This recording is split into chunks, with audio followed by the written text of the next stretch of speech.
So thank you for joining us today. It's now my pleasure to introduce our speaker, Sarah Sousa Rosa, PhD, Research Fellow from UCL Biochemical Engineering.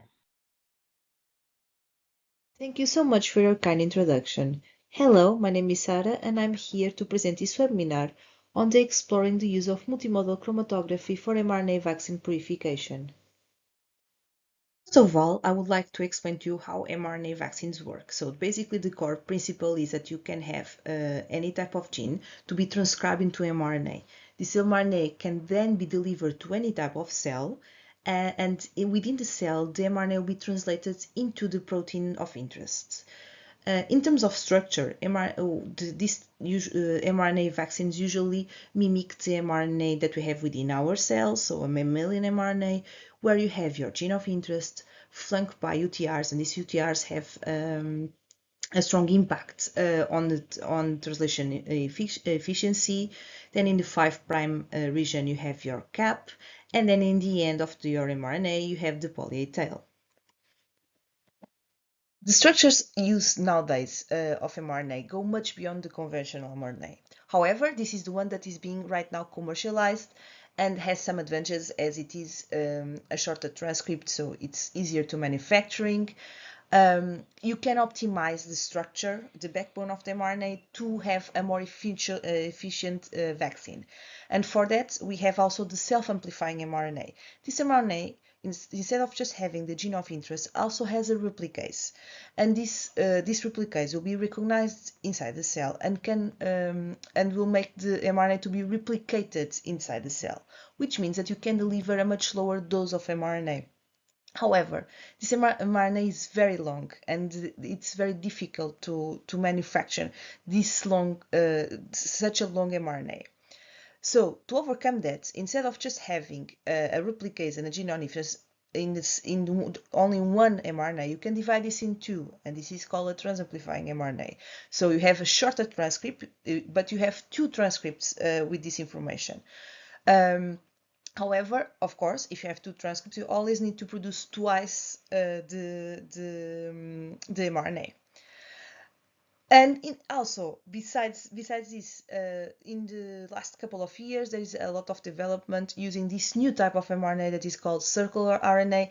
This circular RNA lacks the poly A tail and the cap, and it seems to be more stable and have longer expressions. However, it is very difficult also to manufacture because you need to circularize the RNA.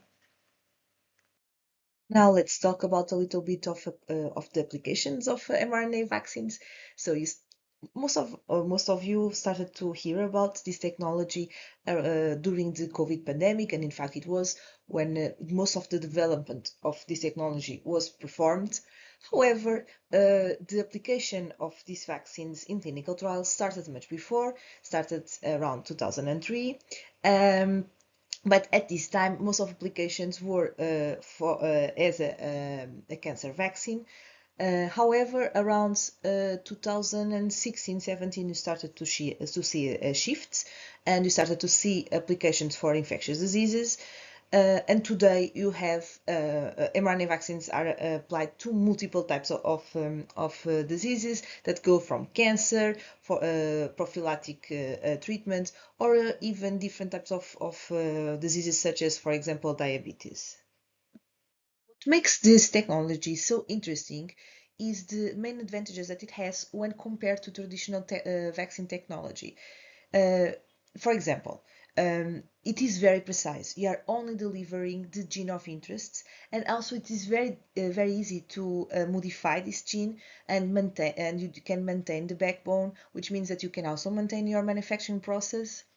Also, in terms of immune response, it directly induces and it promotes both cellular and humoral immune response. Also, it is very safe because it's an mRNA, so it doesn't reach the nucleus, so there is no genome integration.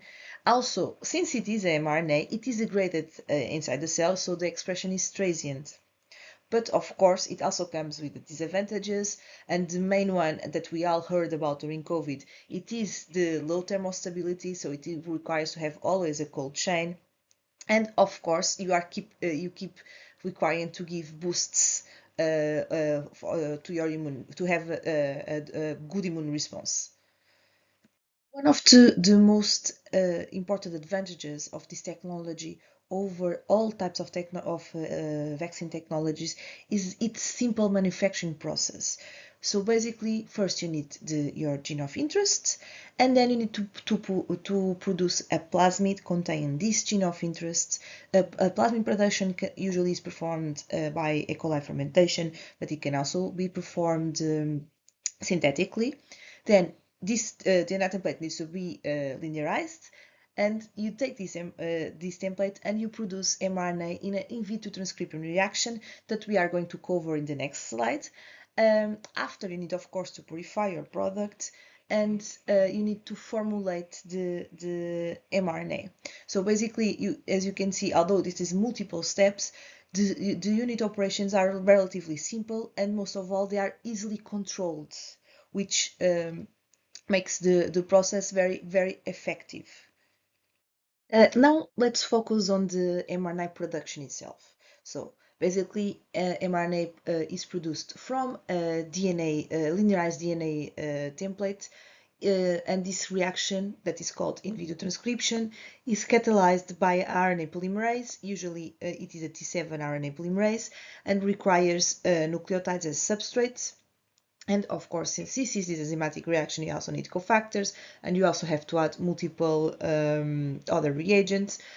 This reaction is performed during around 2 hours at usually 37 degrees, and it produces 2 to 5 grams per liter of mRNA. However, today it is possible to produce in an optimized IVT reaction around 12 or even 25 grams per liter of mRNA. So it is a high yield reaction. And of course, when you are having a high yield reaction, you also have impurities. And in this case, you have your process related impurities that are added to the reaction itself, namely the T7 polymerase, your DNA template, also everything that didn't react. So imagine the NTPs that are still there. And also you can have product related impurities. This means mRNA products that were produced that are not complete and with high quality. So this can be partial transcripts, they can be also hybrids between DNA and RNA, and the one that is the most difficult to process, the double-stranded RNA. I show you that this technology has so many advantages over traditional vaccines. You should be all wonder why you don't use this vaccine for more applications than COVID. But if you remember, during COVID, these vaccines were being sold with a price around 20 to 30 US dollars, which means this is a very expensive vaccine and cannot be applied to, especially to low-income countries. So, but one way of lowering the cost of this technology is optimize the manufacturing process. And of course, this can be producing vaccines that are more efficient, but also optimize the manufacturing process and especially the downstream processing. As in most manufacturing processes, downstream processing has a big impact on the manufacturing costs and especially your chromatography step.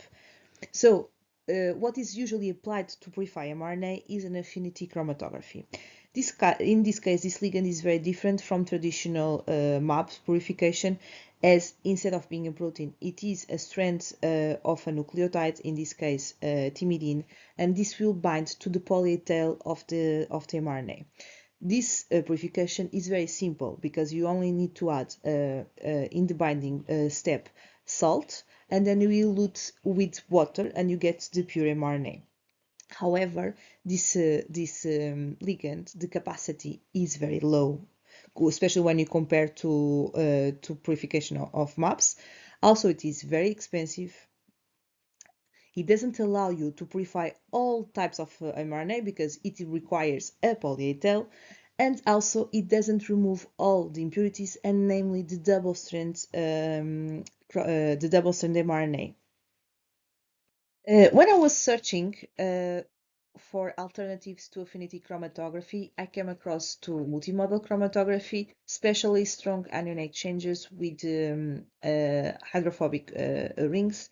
And this type of resins were already explored to separate some nucleic acids, namely pDNA. So pDNA isoforms can be separated using this type of ligands. So I thought this could be a nice ligand to use to separate also mRNA, namely from its main impurity that is double strand. And if you think about the physicochemical characteristics of the RNA, you can see how this can be explored. So mRNA is a large biomolecule. Also, it is single-stranded and it has exposed bases, which means that this molecule is very hydrophobic. And it also has one single phosphate backbone.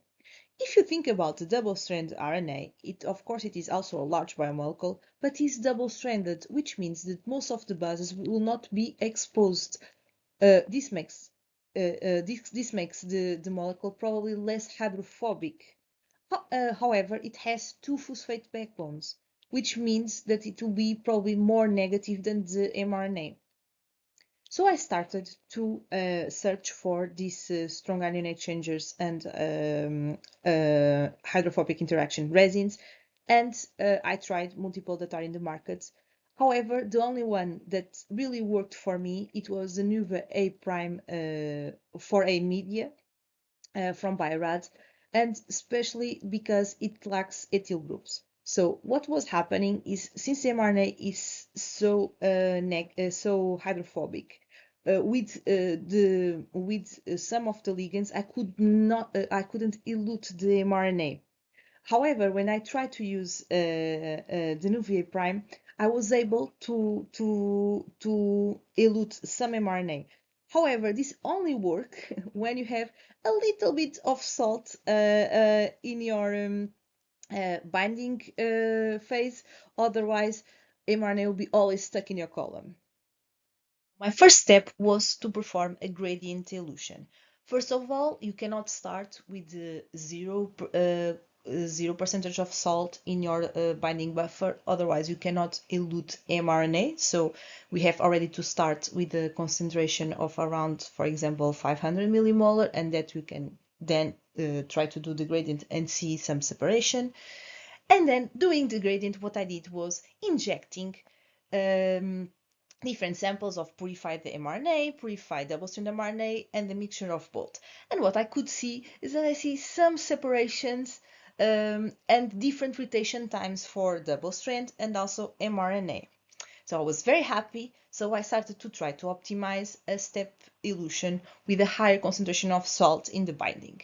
So the first step was like to set the binding conditions to around 90 millisiemens per centimeter.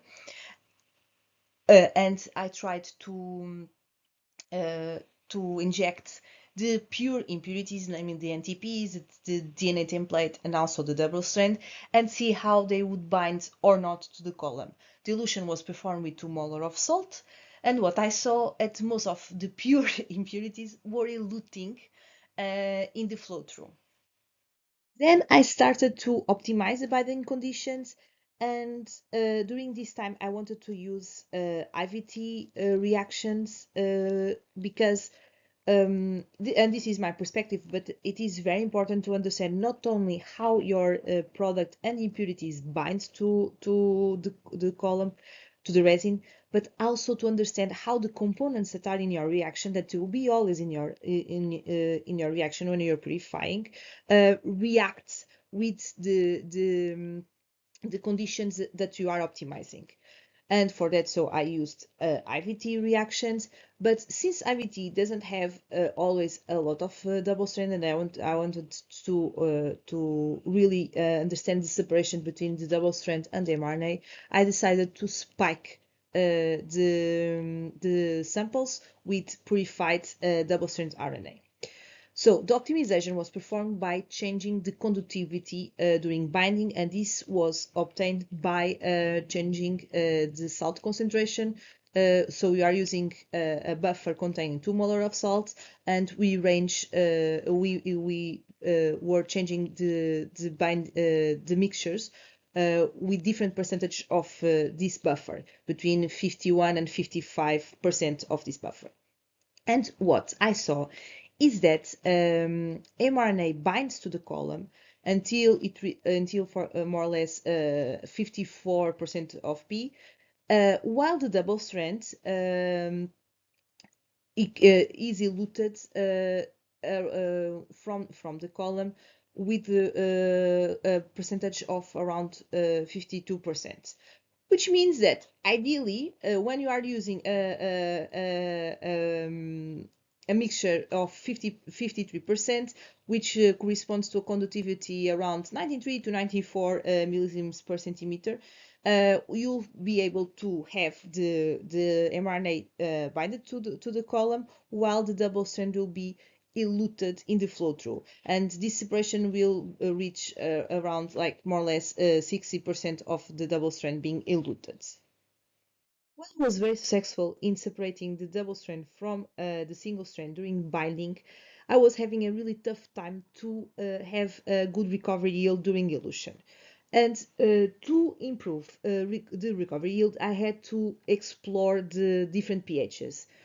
So mRNA can only elute from this ligand or using a pH of 11, which means that in the end you have a process while that first you need to bind the mRNA and flow through all the impurities using binding conditions of around 93 millisievers per centimeter, and then you need to increase the pH to 11 and add more salt, 2 molar of salt, to have your pure products separated.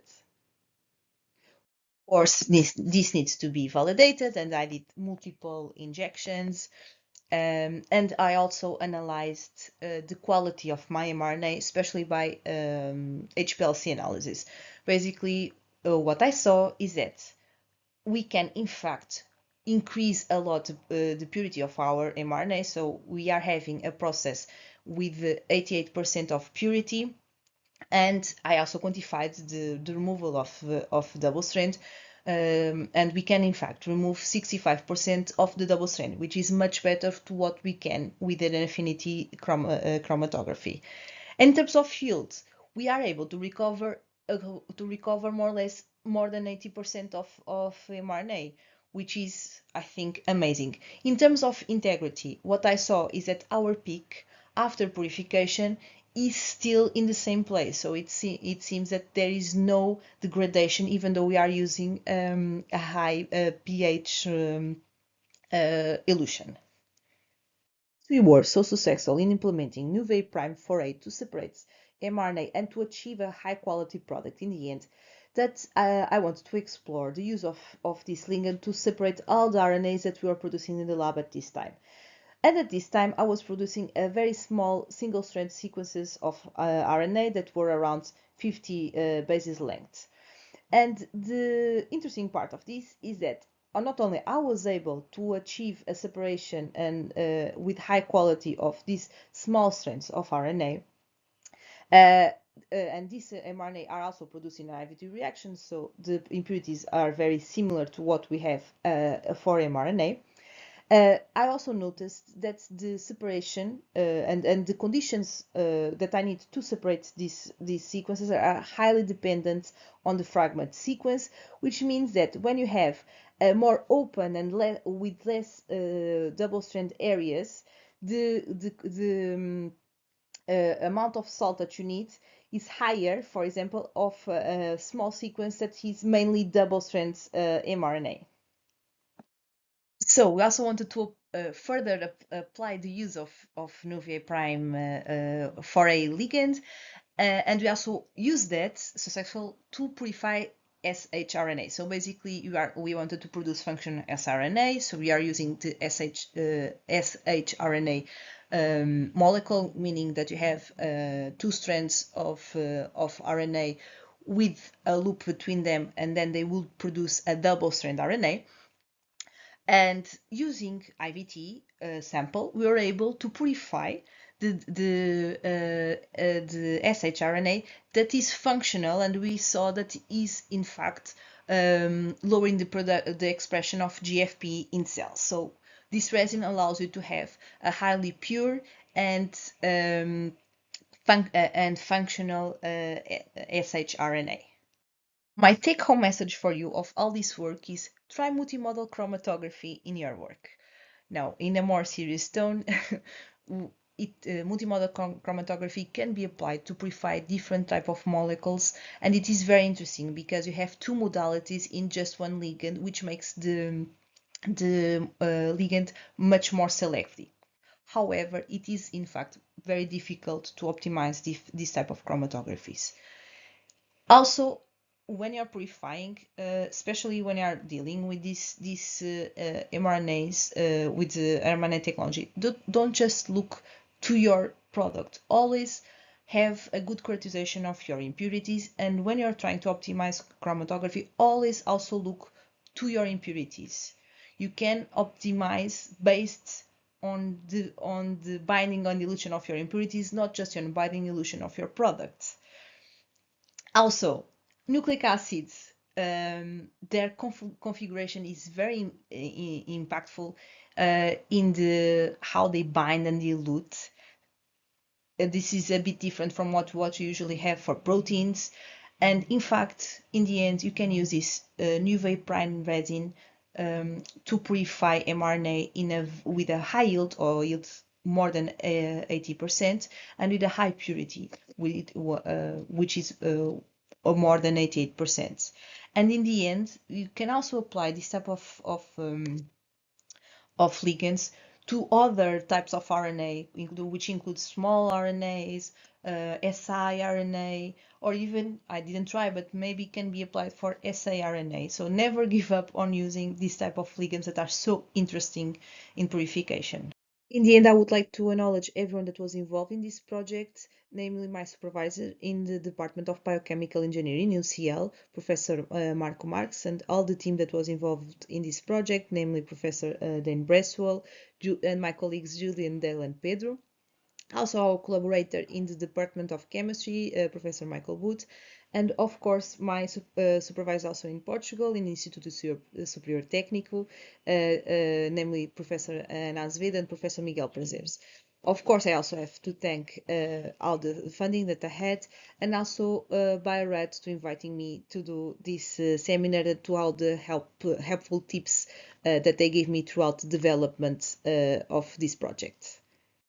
And I just want to thank everyone that was here today in this webinar, listened to me speaking about mRNA. It is a topic that I really, really enjoy speaking about. And I want to invite you to our Q&A session that will start right after this presentation. So thank you so much for being here, and any questions, just please ask. Okay, great. And as a reminder to our audience, you can go ahead and type in your questions for Sarah now. So our first question is, do you think that this chromatography can be applied to the different mRNA structures? So, what I think is, as we saw, of course, it is very dependent on the structure of your mRNA. Imagine if you have, for example, a circle, it can be different. But I think, yes, it can, especially the saRNA. But probably you need to also always adjust your conditions, since multimodal chromatography is such like sensitive type of chromatography. You always need to slightly adjust, so probably it requires always a little bit more of optimization, but I think it's much more well versed for all types of mRNA, as for example an affinity chromatography. Okay, thanks. And our next question is, can the elution with a higher pH damage the RNA? So I didn't test it. So basically, in terms of integrity, what I usually do is an HPLC evaluation. So I evaluate the peak profile. to have in the HPLC. And from what I saw, it is very, very similar to what we have during the IVT. I don't see any shifts or more peaks than I usually have. So I think in terms of integrity, it's probably it stays the same. Of course, we cannot let the mRNA to stay in this high pH for a long time. And if you see, this is also an approach that is used for example, for MABSA, where you have to elute in low pH. And as long as you quickly change the pH to a more neutral pH, you should be fine. And is the removal of dsRNA effective enough to meet standards? I think it is. So basically, what we did is we spiked our samples always with more double strands, but it always also depends on your initial sample if you have a lot or not, so that the suppression will be more effective or not, and what type of double strand you have. But since this is more selective, I think yes, you can separate and you can have the quality that you require for to use this in clinical trials. And how does the efficiency of mRNA recovery using Nuvia A prime compare to the other chromatography media? So I can only compare to what I tested, and what I tested was affinity, chromatography, and using this solution with high pH, it is in line what you get with the affinity chromatography. So yes, in principle, you can reach up to 80%, so it is a really, really good recovery. All right, well, it looks like we are running just a bit short on time, so if we don't get to your questions, we'll be passing them along to Sarah, who can follow up with you directly. Please go ahead and continue to type in any questions you have, and we'll get those passed along. The last question for the webcast is, I have a question about the quality of the poly-A tail post A prime versus standard oligo-DT affinity capture. My understanding is that oligo-DT affinity resin does not differentiate between mRNA with a poly-A tail, an indicator of mRNA quality, and partial mRNA species. Was this comparison done, and were there any comparisons between mRNA quality before and after purification? So in terms of quality of the poly-A tail, the quality of poly-A tail is very dependent on how you produce your poly-A tail. Basically, you can add the poly-A tail to your template, and while you're producing IVT, you're always producing the same size, or you can add, you can do it in an enzymatic reaction, and after you produce your mRNA, you add your poly-A tail. The way I do it is by adding to my DNA template. So in principle, the size of my poly-A tail will be more or less consistent. So but I never tested the effect of this multimodal chromatography in separation of with different poly-A tails lengths. Also, in terms of affinity, what affinity cannot separate different because the ligand is very small. It has 20. So we know that it can bind very, very small lengths of poly-A tail because it can also be used for siRNA that usually has a very small tail. So I think maybe this type of chromatography multimodal can be more selective on this, but I never evaluated, so I cannot guarantee. All right, well, Sarah, thank you so much for your insights today. It's greatly appreciated.